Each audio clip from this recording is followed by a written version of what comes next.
Conversations with Nicole. Conversations with Nicole. Let's talk about it. Tell me all about it. I'm here. I want to know what's on your mind. Ooh, the world needs to hear from you, and I'm so glad to have a conversation to reach the nation. And it's all about you. We'll help each other to discover innovative ways to positively change the world. Let's talk about, let's talk about, yeah, let's talk about conversations with Nicole.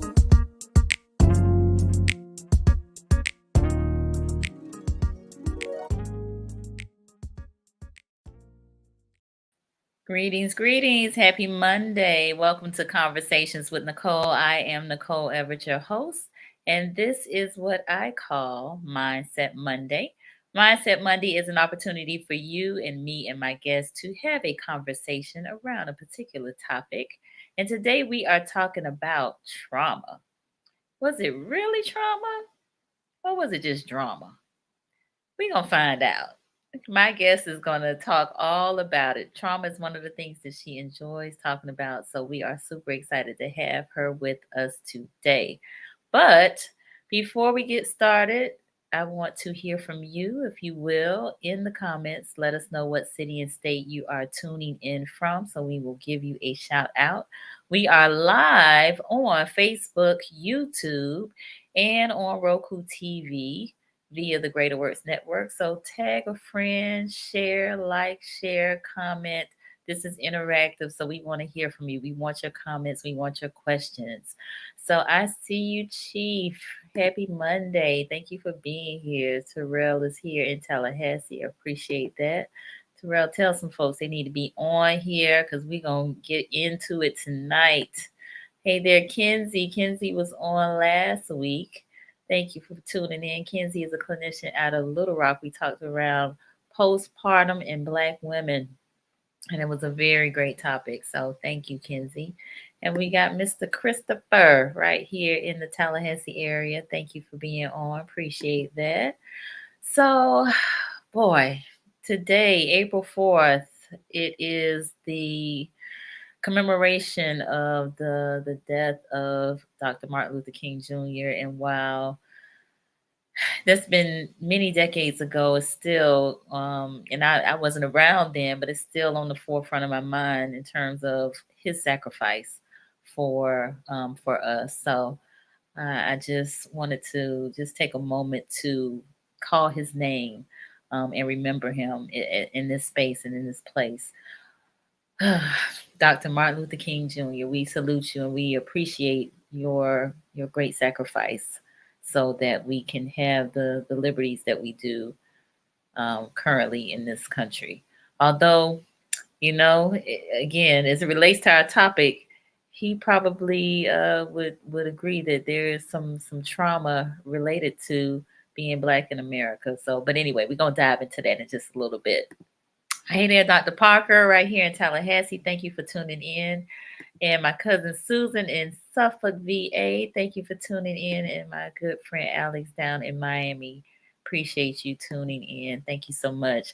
So my guest, actually, and y'all, this is one of my connections. So Brianna, who lives here in Tallahassee, connected me with her cousin, Cortina, Peters, who's been on the show, and Cortina connected me with Dominique Battle. So let me tell y'all a little bit about Miss Battle. She is a board certified counselor, certified mental health integrative medicine provider, certified family therapist, and certified in several trauma and relationship modalities. Dominique has over 10 years of clinical training and professional experience in treating adolescents, adults, and couples. She operates a private practice in Winter Park, Florida, and a second location in Tampa, specializing in trauma and couples issues. So help me welcome Miss Dominique Battle.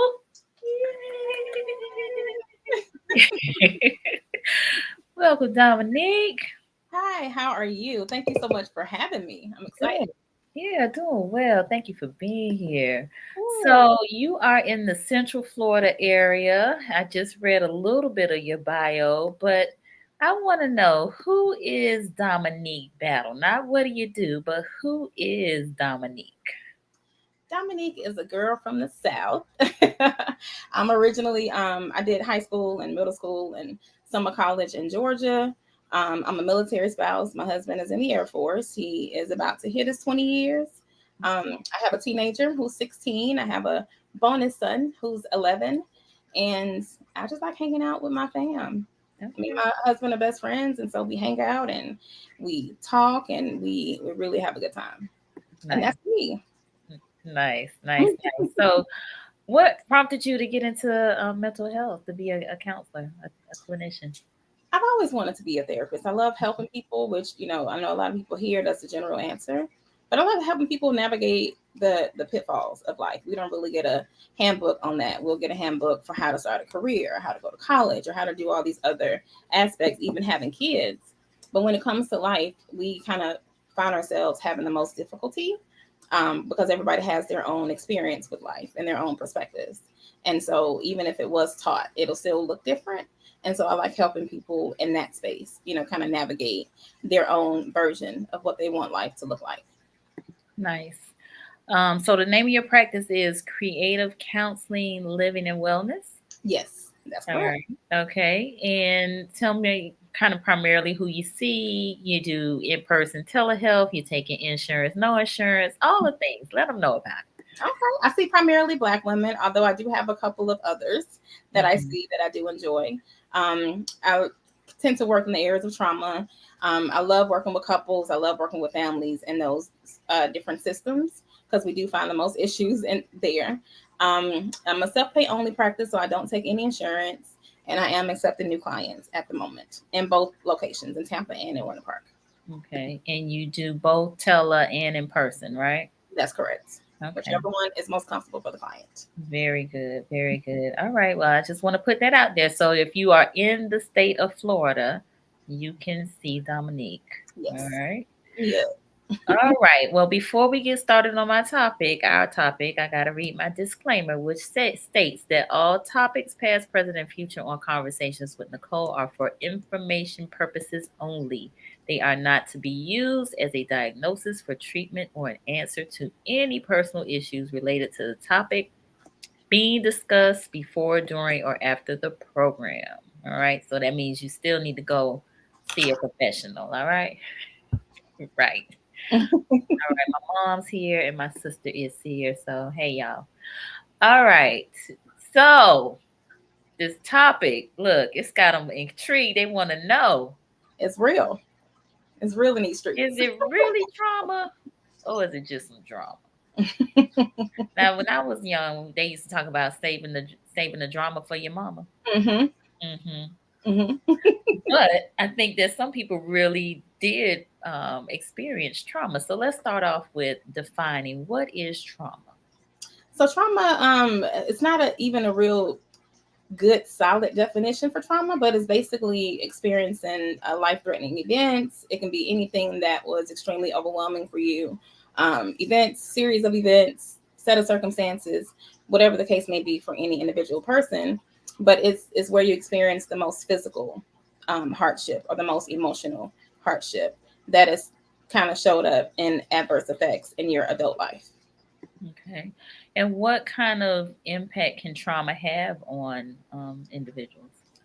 It can impact their health. So they can, for the people who experience the more complex trauma, and that's the trauma that has been experienced from when they were younger all the way up to adulthood in different avenues, it increases the risk for type 2 diabetes. It increases the risk for depression, anxiety, definitely PTSD, heart issues, high blood pressure, everything from psychological issues to health issues to mental health issues. So it can have a very traumatizing effect on a person. Okay. And so, how, you talk about having these situations and circumstances. What do, how do people show up when they are going through a traumatic experience? Like, what are some of the, I guess, reactions or things that they typically kind of do?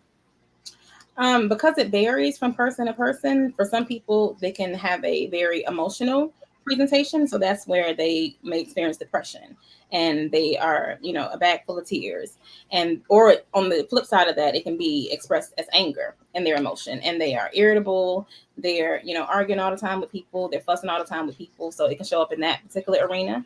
It can show up as no emotion at all, so they can be completely numb. And so if you were to explain your own personal traumatic event to that person, it will hit them differently, and they won't have the same dramatic affect because it's one of the norms for their reality in their life. Mm-hmm. And it can show up in many different forms. It can show up in their relationships. So you may not see it in any other avenue but their relationships, and that may be where the irritability comes out or the emotions. And for a lot of people, that's where they find the most confusion, I think. It's because it's not showing up everywhere. It's only showing up in certain places. And so they have a hard time defining it as trauma because for them, it doesn't look like what they assume trauma should look like. What are some of the misconceptions around trauma? That trauma is only either physical or sexual abuse. And that's not necessarily the case. It could be. And that's one of those, what we call big T traumas, is one of the most major that people experience. But it can be something as simple as, not having your dad around. And for you, that could have been a traumatic event that has started to show up in your adult life. It could be your first breakup in high school. And because of that, you've learned not to trust anybody, not to have relationships, not to be romantically involved. It can show up in, with your kids. So however your parents raised you, you felt like that was a situation where you didn't feel like you were heard, or you felt like you weren't necessarily listened to, or your emotions weren't valued, then when you get older, you tend to overdo it, overparent, or overdo certain things. And that way you can kind of see where the disconnect may have happened. Wow, that's very interesting. I'm gonna try to pull this audience in. So let us hear from you all. How many of you have experienced any of those things that Dominique mentioned relative to, what trauma looks like, or Mm-hmm. maybe even your reaction to something that might have been traumatic to you? I'm not going to ask you what it was, but just throw up a church finger or a thumbs up or wave your hand or something and let me know. Let me know. Let me know. We want to hear from you. This is interactive, and y'all don't be shy. Go on and ask your questions. I know you got questions out there. Mm-hmm. Hey there, Tamika. Let us know. We want to hear from you. So while they are doing that, um, I guess one of the larger questions that I have is around Black trauma. Mm-hmm. Okay. And I know that that's not the book term for it, but Black trauma from the standpoint of racial trauma. So that is a thing, right? It is a thing. They call it racial or race-based trauma. Hmm. And it's some of the things that we all experience every day. The constant experiences of discrimination, of harassment, systemic oppression.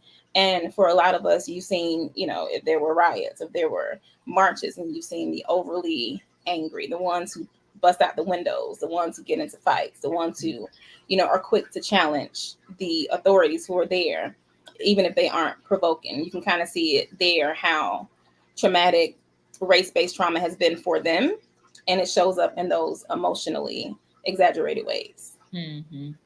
So with the race-based trauma, I think it definitely was highlighted in 2020 with the death of George Floyd and Ahmaud Arbery and Breonna Taylor. And all of that went on with, the protesting and marching and just a heightened sense of,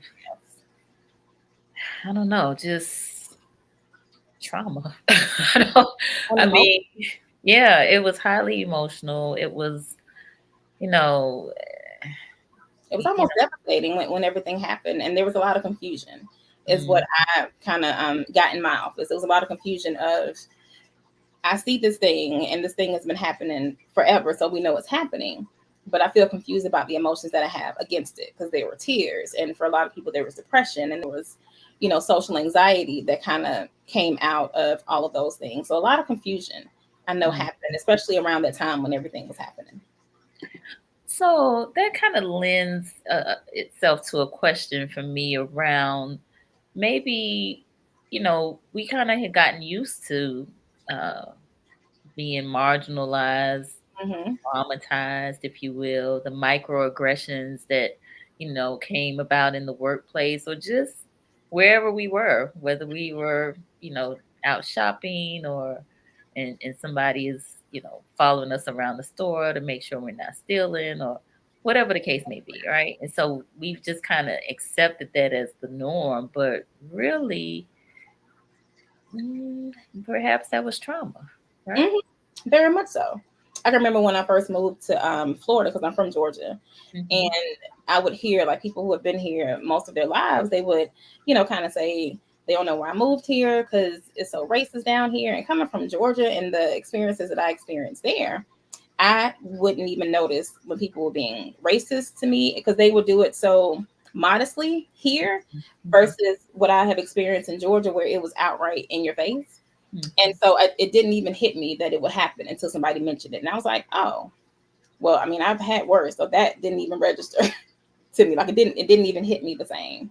And for situations like that, it's not okay because it's still those aspects of discrimination and still those aspects of disrespect that you want to be able to pick up and you want to be able to notice so that you can advocate for yourself. But when it becomes a norm, as most trauma does, when it becomes something that you have experienced so often that it hits you differently, that's when, it's definitely an issue because you want to be able to advocate.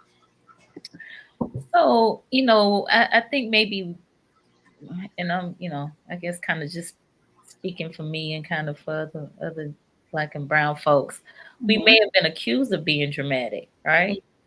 Like even called out saying that maybe we're playing the race card Mm-hmm. when maybe that wasn't it at all, right? No. And one of the things that would come out, especially on social media, that people would say when they would call us dramatic is, well, it happened 600 years ago. And I was like, well, slavery happened, a long time ago, but Mhm.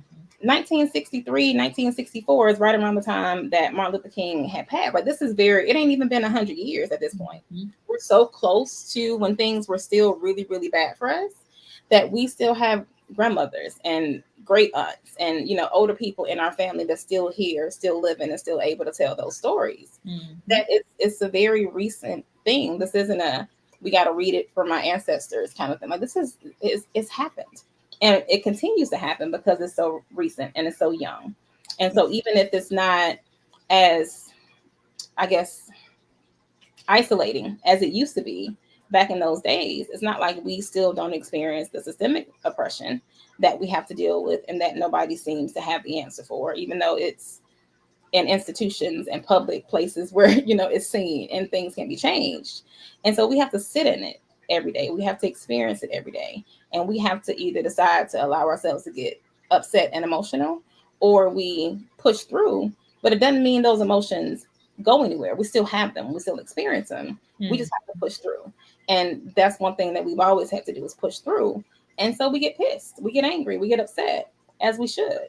And I think people have the hardest time, especially ones who don't understanding that part, that it's still new. Like we still hear these stories. We still grow up with these stories. We see it on the news. We see it in social media.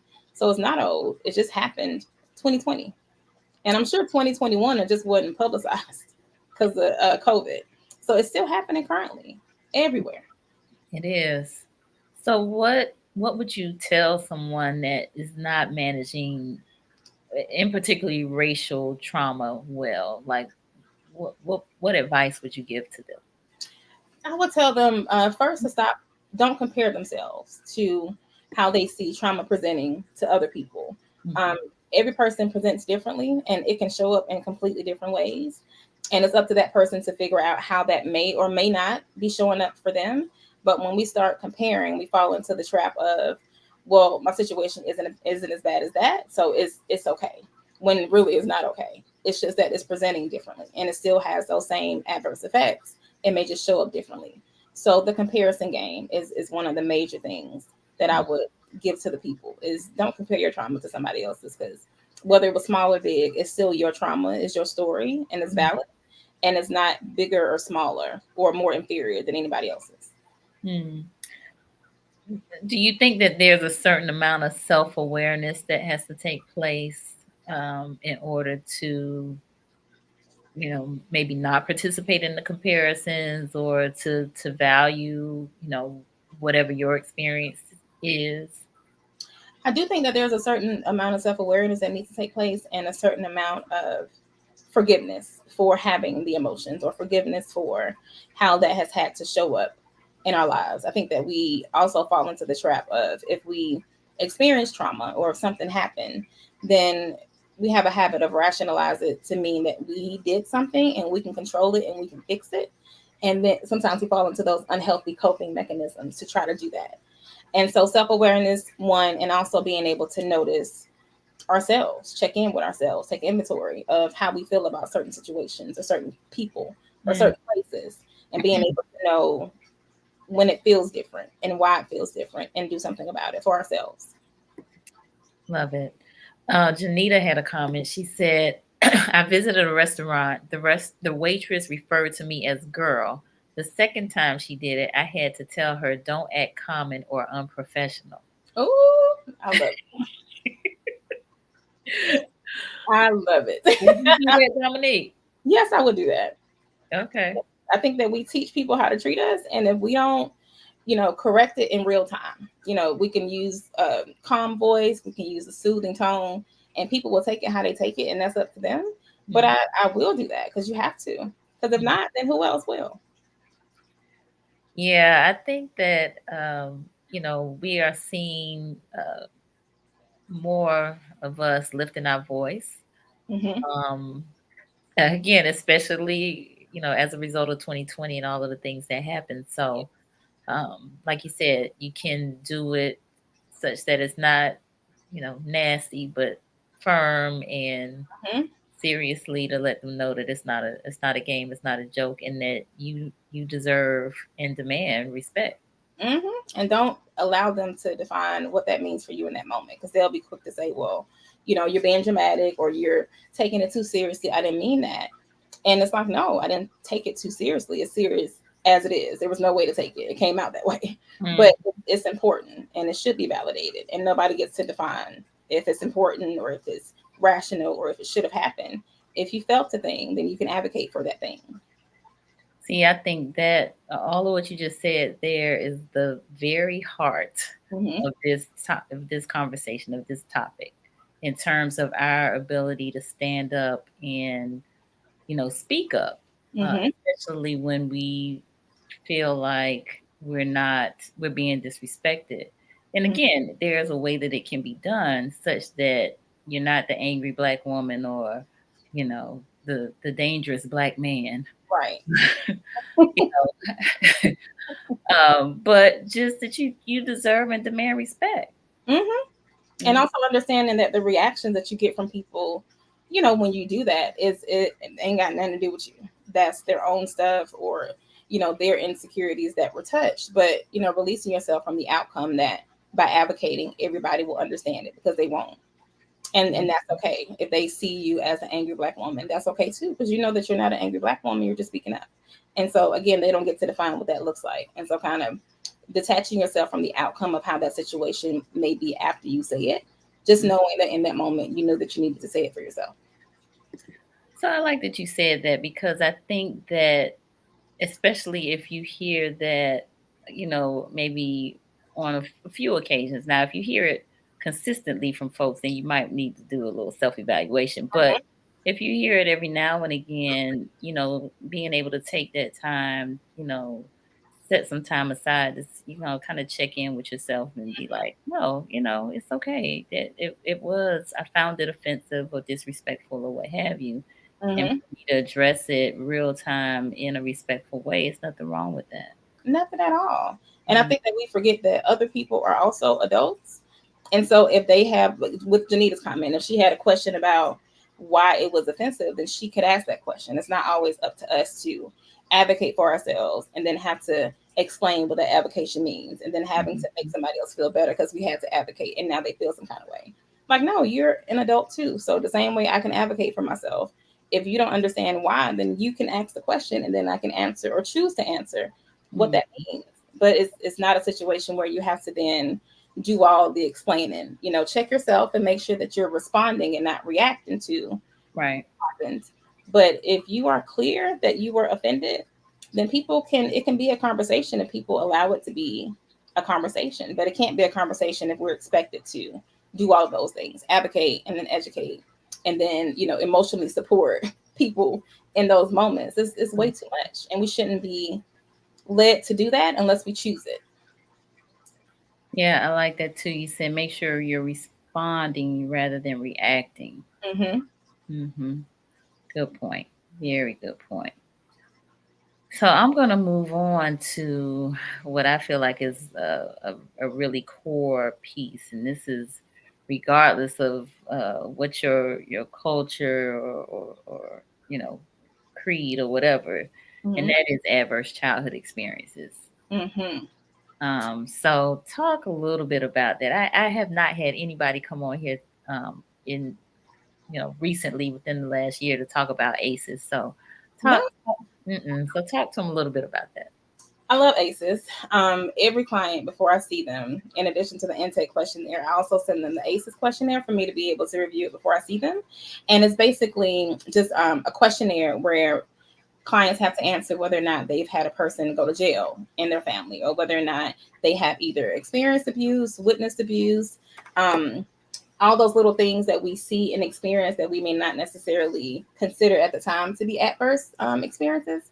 But what that questionnaire and the research behind it, what it does is it kind of highlights for clinicians things that, you know, could be risk factors for certain health issues. One, and that was the main premise behind the research. But even, you know, when it comes to depression and anxiety and certain things, it kind of paints a picture of all the things that may have been involved in a person's life that may contribute to how they show up today, that may contribute to the issues that they may have in dealing with relationships in, you know, the workplace environment at home.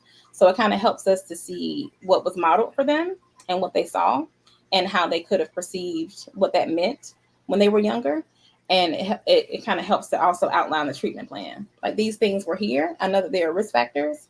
So let's at least, you know, discuss them to see how pertinent they are in life right now. Because a lot of people don't think about it once it's happened, Mhm. especially if it happens a lot. Very Indeed. Indeed. All right. So I'm again getting the viewers involved. So how many of you are familiar with ACEs, with adverse childhood experiences? Just give a hands up, thumbs up, wave your hand, church finger, whatever. Let us know. Are you all familiar with adverse childhood experiences? And or have you taken the ACEs test? Have you taken the ACEs test?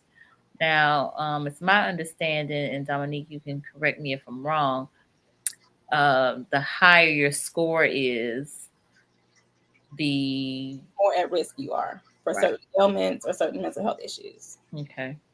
All right. And so what does, kind of tell us what does that mean? It means that even though, because a lot of people may present to therapy for one thing, I'm having issues concentrating at work, or I'm struggling with anxiety, and so I want to figure out how to manage that anxiety. But the ACEs questionnaire helps me to see that, yep, the anxiety is here. There are things that you're experiencing in your day-to-day life that we're going to definitely set as a goal. However, there's all this other stuff that happened in your childhood that may be a determining factor for why you experience these things now as an adult, as far as anxiety is concerned. And so it helps to pinpoint certain things that can be brought up in therapy as discussion to see where the anxiety may have originated from. Because if all these things were present in your childhood and you're also experiencing these things now in your adulthood, then there's a connection there somewhere. The dots always connect. And so backtracking and being able to peel back the onion is what I like to say. Peel back the onion to try to get to the root of the issue, because the anxiety sounds like it may be showing up as just a symptom of all the things that you've experienced in life. Yes. Yes, yes, yes. I have found out about ACEs probably within like the last maybe 5 years, and it just opened my eyes to a number of things. I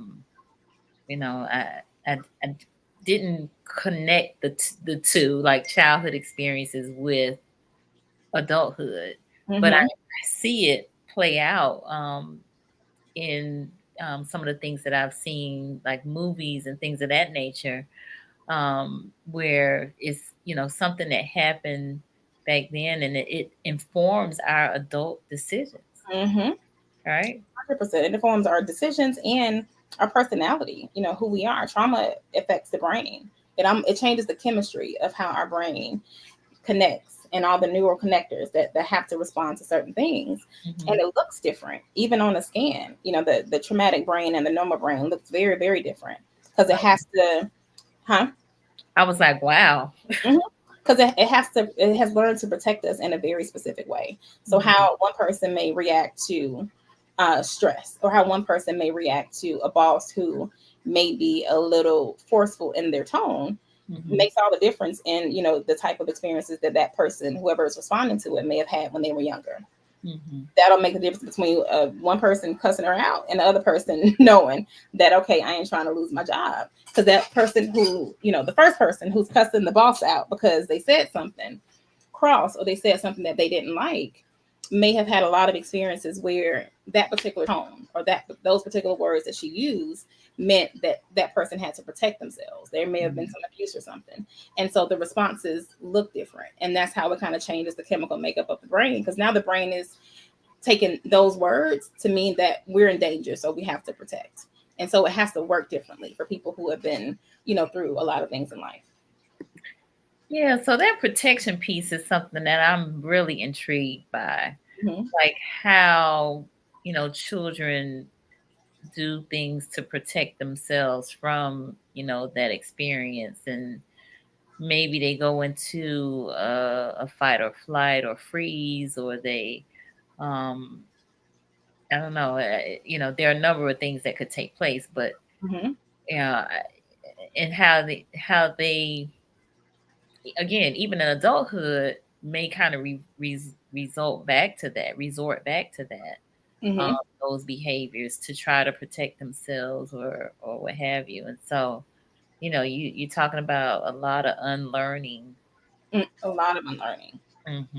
A lot of Mm-hmm. unlearning, and a lot of there's a subsection of therapy, a therapeutic treatment that's called internal family systems, and it's where you do the parts work. So where you kind of look at an issue or look at a problem that a person may be experiencing, and you see how that problem connects to a certain period in that person's life, because that person could be, asking for protection, and we don't know that that's what's happening. I've seen people regress to being a teenager a lot whenever we are touching on specific subjects. Mm-hmm. And in that situation is almost always the case where, because we're talking about this thing that's bringing up certain memories or certain things for them, they immediately go back to that space and doing the same things that they did back then to protect themselves from having to deal with it, think about it, talk about it.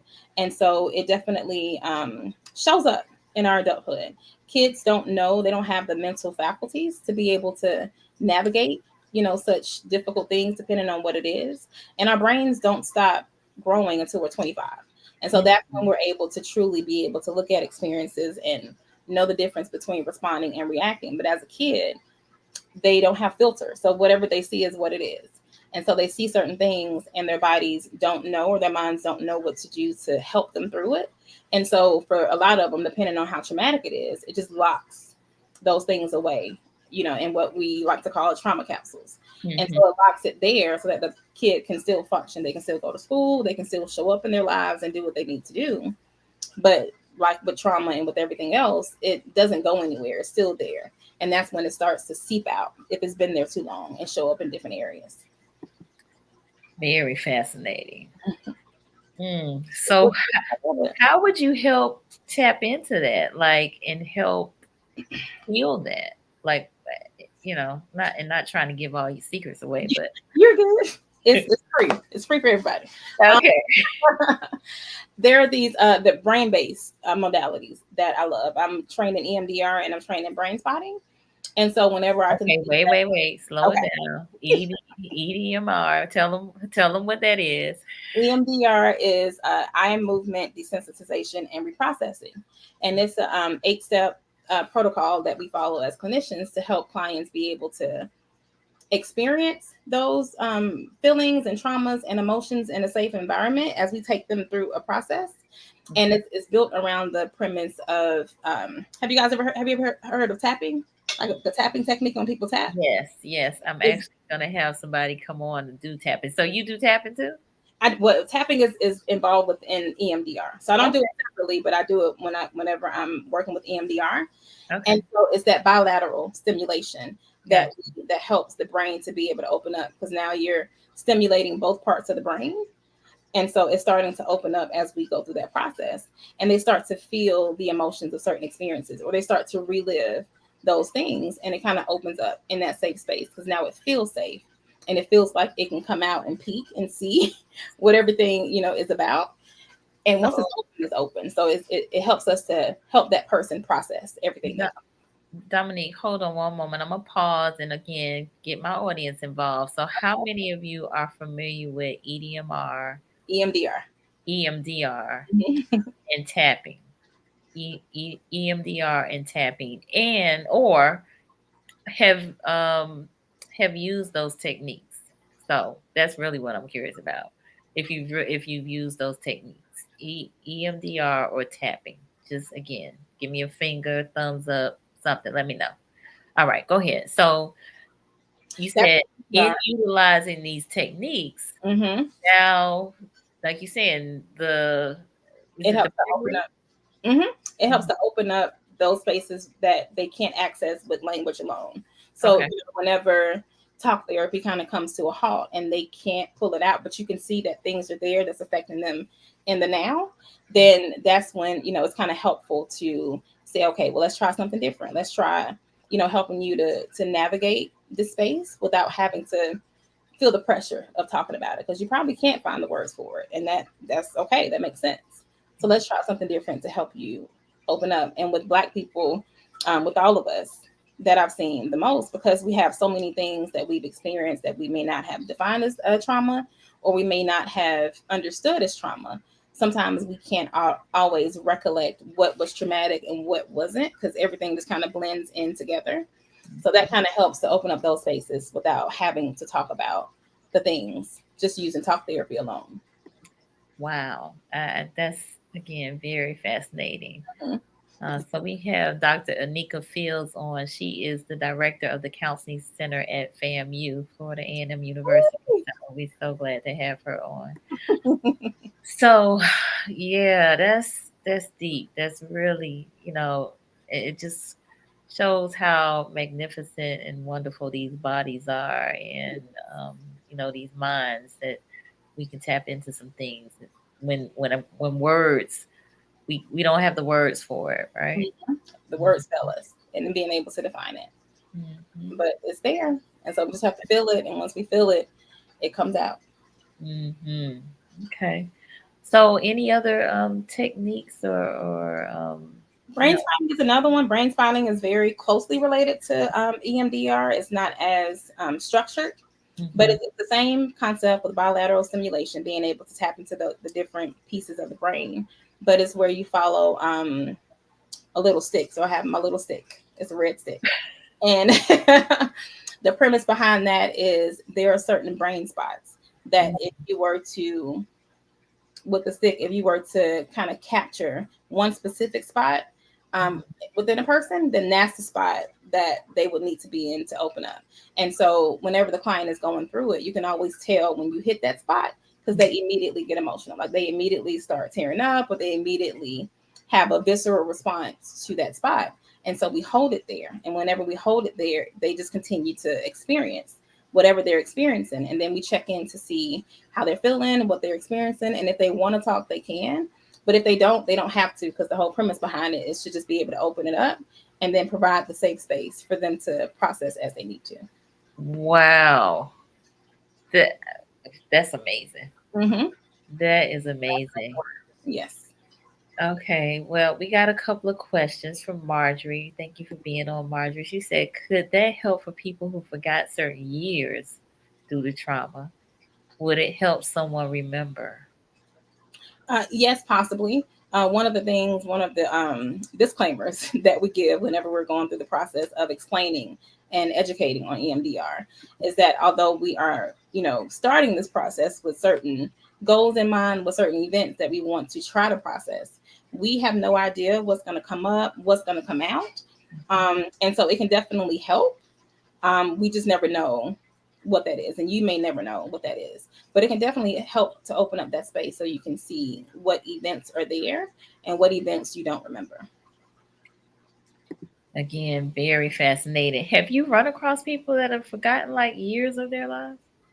A lot of people have forgotten years because with trauma, for some people, not all, also comes dissociation, and dissociation is where whenever they are experiencing an event, or if they have flashbacks, or if they're in the midst of possibly having a panic attack, then their body's almost shuts down for the most part. So they're still doing all the things. They're crossing their T's, they're dotting their I's, they're going to work, they're still having conversations, but it's almost like an out of body experience. And so because that happens, there are these pockets of time in their life, if they have dissociated in these periods and didn't know, because they didn't know how to put a term to it, that they can just forget altogether because the body has basically said, this is too much for this person to handle. Let's shut everything down and just do the basic things. Let's make sure she goes to work, make sure she does the things, come home, go to sleep, that kind of thing. But everything else is, there's a disengagement that happens there. And so it's in those pockets of time that some people, don't know what happened. They can't tell you the events of that period. They just know that it happened. I'm like just blown away. I mean, it's almost like they're just going through the motions. Yeah, the body is protecting itself. And so it's noticing when dissociating happens, because normally if that happens, then something was triggered, something happened, even if you can't remember. So then there's a process of backtracking. Let's backtrack to see what you were doing 2 hours before, what you were doing a day before, 2 days before, because something led up to the trigger. And then when the trigger happened, your body couldn't handle it because it was reminded of something, whatever that is. And then it kind of spaces itself out so that you can function. Because a lot of the triggers and things that happen also still happen out of habit. So the body remembers, it experiences something, and then it immediately does what it did last time when it felt it. But it may not always be, a dangerous thing. It just may be that your body has a habit of associating whenever it feels the familiarity of an event or a person or a thing. And so now we have to teach it to do something differently. It's a retraining, unlearning and retraining.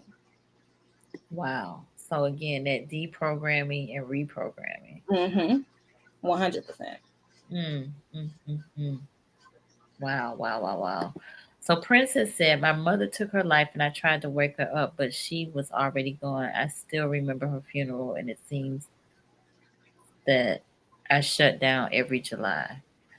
So, thank you, Princess, for sharing that too. And, sorry that was your experience, but I have had several, there have been several people that I know that I've run across that a loss or a death, and particularly a death, um, every year, like people are, I don't know, it's almost like they're bracing for it. Yeah.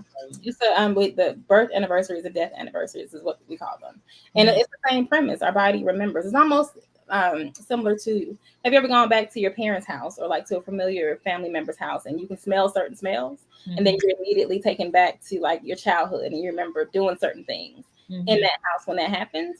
It's the same thing. So around this time, if it was a huge event such as that one, then the body, remembers what that was. And so it automatically, because it's built to protect, it automatically starts to prepare for July. Because last time we experienced a July, this is what happened. And it continues to go, especially if, it's a difficult thing to have to process. And, Princess experience is a difficult thing to process.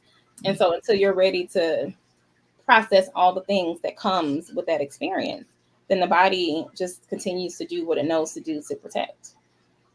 Wow. So what could we do to change that narrative? I mean, of course, we've talked about, the tapping, the EMDR, and what was the other one that you named? Brain spotting. Brain spotting. Yeah, that one right there. Is there anything else that can be done outside of those things? Just self-awareness, honestly, just knowing yourself. I Okay. tell all my clients, you're the expert of you. I'm just projecting back what comes into the office. And Mhm. so learning how to notice when dissociating happens, or learning how to notice when, certain insecurities may have been touched, or certain things may feel familiar, and why that thing feels familiar. Because the more that you know about how your trauma presents for you, the better you are at it being able to explain that to a clinician, especially if you're trying to find a therapist, so that they Mhm. know exactly, what you're struggling with. But even if you don't know, you can just go into a therapist's office and just explain what you want to get help in. And, a good therapist will be able to navigate through that process to figure out what that is. But just self-awareness, knowing, what's your stuff, not feeling like you have to over explain or have people confirm for you that it was actually a trauma. If you believe Mhm. it was a trauma and you define it as a trauma, then it's a trauma. Have you experienced clients that have been in denial about their trauma? I have experienced clients who have a hard time defining it as such.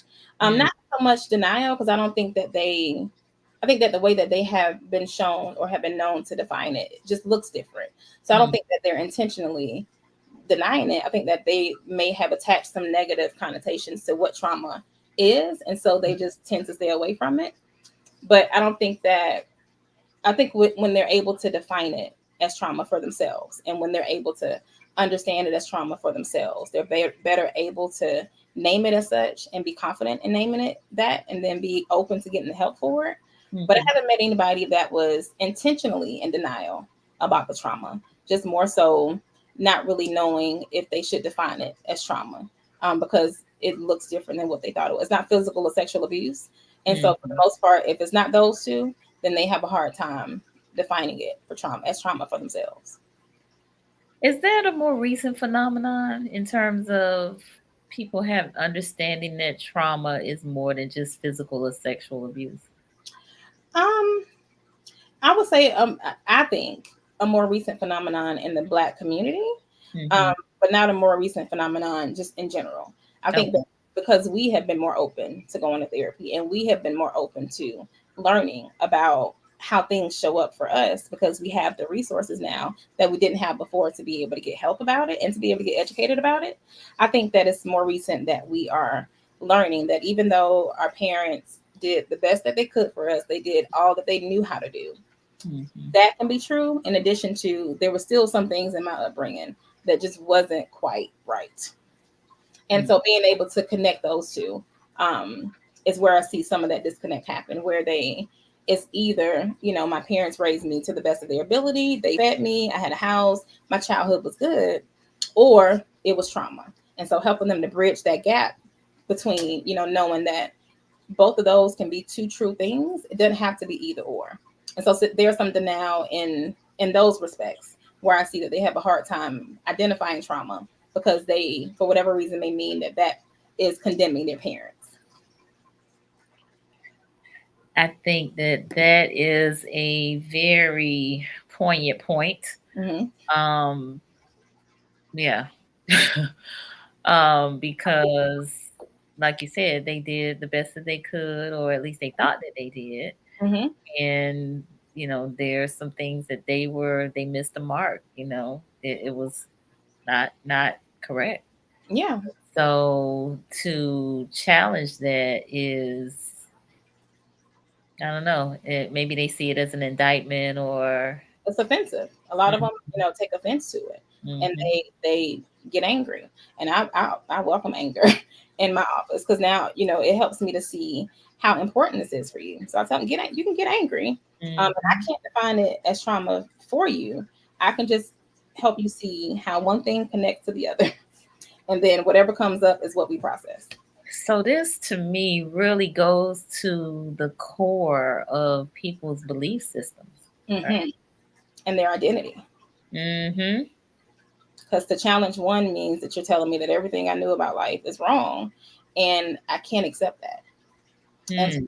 change, for you to take this thing away from me that has been a part of me for so long. Anxiety, for one thing, is one of those things that comes up more often than others I've seen, where to they've experienced the anxious moments for so long, or they've experienced these moments where their anxiety has helped them achieve certain things, that to take that away as we, kind of navigate through therapy, is a scary thing because it's been a part of who they are, and they don't know who they are without it. Woo, woo. You just said a whole mouthful. Yeah.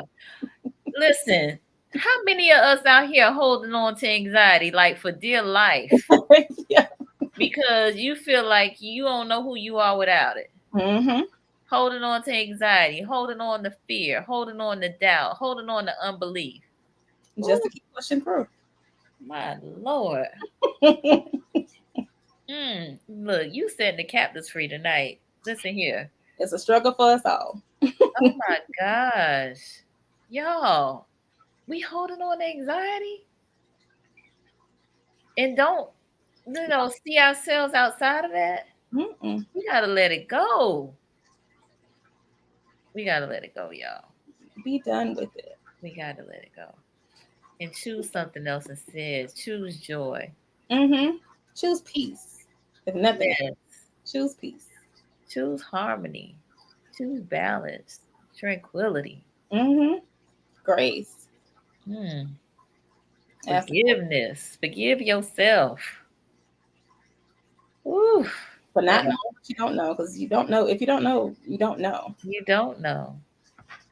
And that's that's boy, that just hurt my heart right there. Yes. Okay, I'm sorry. I don't mean to get all, but I'm just, man, that's heavy. That's heavy. Mhm. That's heavy.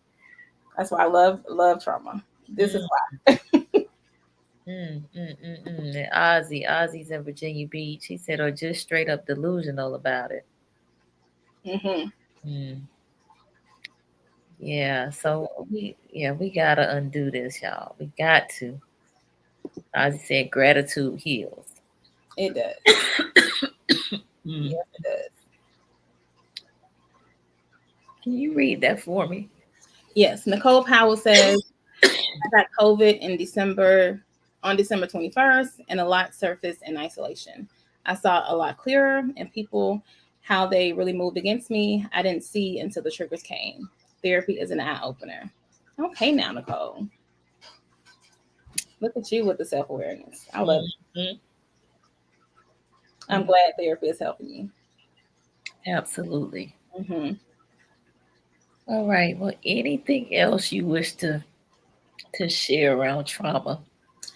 Just, love yourself, have grace for what you didn't know. Be willing to be as educated as you want to be on the subject, and know when you're not ready to dive into certain things, because you still have a life to live. Like, you still have, families, and you still have a job, and you still have things that you need to do. And so pacing yourself through that process, because it's a marathon and not a sprint, but just being open to learning more, and then being open to learning more about yourself. See what needs to be the first step, and then just take the first step. Absolutely. Very good point. Marjorie says some experience can be normalized in your mind. Mm-hmm. As traumatic as my childhood was, being surrounded by the same people praying for you within your friend group, which have the same experience you did not help. They tell you it's normal. This is why therapy is essential. Yes, Marjorie, you said a mouthful. Yeah. Being able to know when things feel different and should be different. Mm-hmm. And normalization isn't always great, especially in that experience where, all of y'all had experienced the same things. And so you kind of rationalize each other's trauma, as in, because all of us in this group have kind of gone through it, then it's the norm. And it's like, this is one group out of, so many, where this should not be the norm. Absolutely. Yeah, I have a girlfriend who didn't grow up around her father. And all of her other friends didn't have a father in the household either. Mm-hmm. And so they thought that was the norm. Yep. And so they normalized that, the absence of a father. And so I think there was some development of a kind of, I don't need a man, as it relates to it, because they weren't around a man in the household. So, and it builds unhealthy coping mechanisms. I think it builds those types of perspectives where, you feel like you don't need a man, or that all men are dogs, or all men are the same. And if you were to feel differently and they kind of disagree, then it makes it seem like you're crazy for thinking differently. And it's like, no, all men aren't dogs. A lot of them are, but all of them are not. And so, letting people's crimes only stick for them and not the whole population of that gender, and being willing to move past, that part of it, and checking ourselves to see what is it about my experiences that makes me see this way. Absolutely. What happened to me that makes me view this perspective in this way? Absolutely. Absolutely. Good point. Good point. Good point. All right. Very good. Princess asked if I was okay. Yeah, Princess, I had a little tickle in my throat, but I'm all right. Thank you for checking on me. All right. Well, this has been great. I have thoroughly enjoyed this conversation. Good, me too. I think it's definitely needed to continue to have. Absolutely. Absolutely. So I hope you all found it to be beneficial. And, it's something that I think I'm definitely going to go back and listen to again because, there were definitely some takeaways that I want to hone in on. But I will also mention some of the ones that you talked about earlier, which were around forgiveness, self awareness, responding rather than reacting, Mm-hmm. um, not participating in comparisons, and then with the dissociating, Mm-hmm. the EMDR, tapping, brain spotting, and self awareness. Mm-hmm. So, all great things. All Yes. great things. So, how can folks connect with you, Dominique? They can contact me at I'm not gonna say my whole email because it's long, but Dominique M Battle at Gmail is an easier one to say. Okay. I have a lot of letters in my name, and I won't torture you guys. On social media, on Instagram is Dominique Battle _ and on Facebook is Nique Nique Battle Battle. All right. It's Dominique M Battle at Gmail. Yeah, Got it. I'm the easiest. putting that up there. All right. Oh, look at there. Holly is on here. She said EMDR changed my life. Thank you for being on here, Holly. It is powerful. Yeah. Marjorie said great information. Anika said this was super duper. Thank you, thank you, thank you. Appreciate it. Appreciate it. I'm Appreciate glad you guys enjoyed. Yeah, for sure, for sure. So again, Dominique is taking new clients. So Mhm. if you are interested, by all means, hit her up.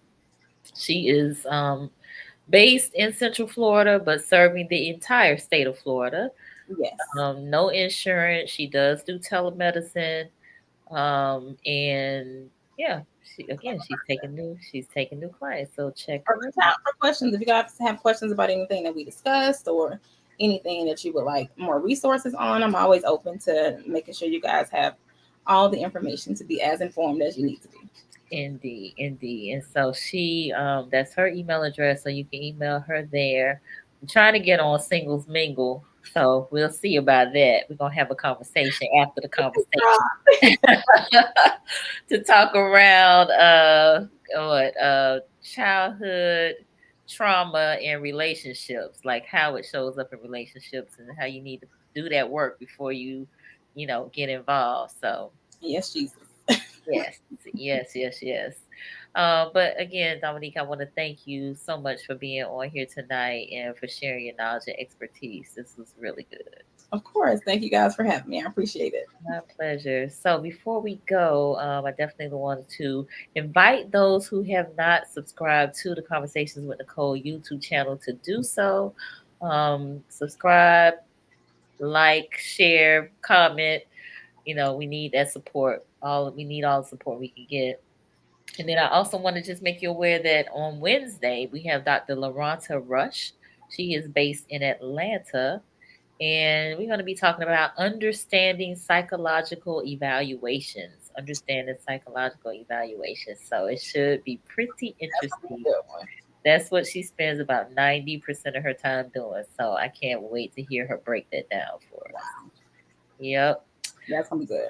Yeah. So once again, thank you all for tuning in. We appreciate you.